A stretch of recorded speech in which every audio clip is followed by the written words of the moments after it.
Donc, Thierry Michels. Merci Madame la Présidente, chers collègues et chers rapporteurs, chers Liliana Tanguy, merci beaucoup pour votre excellent rapport qui, à l'heure où nous examinons le projet de loi climat et résilience, réaffirme l'importance de la France comme moteur de la transition écologique et climatique européenne.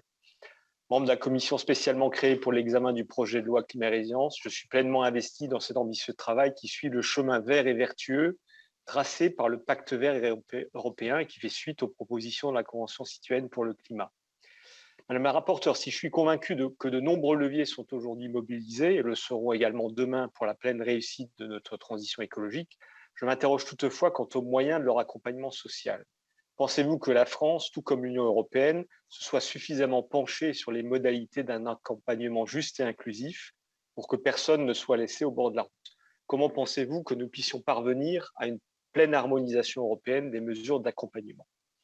Par ailleurs, la feuille de route environnementale Pacte vert proposée par la Commission démontre une réelle ambition de renforcer la protection de l'environnement et d'agir pour la lutter contre les changements climatiques.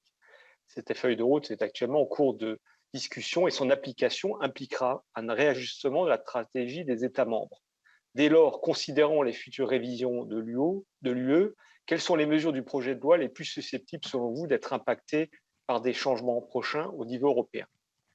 Enfin, ce projet de loi climat et résilience renforce la protection de l'environnement au niveau national et, dans une certaine mesure, incite également les autres États membres de l'Union européenne à adopter des standards élevés en matière écologique.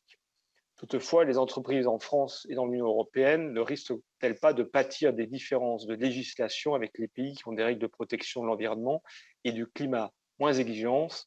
Madame la rapporteure, quels sont les leviers que vous voyez pour y remédier? Je vous remercie. Merci beaucoup, Madame la rapporteure. La parole est à vous.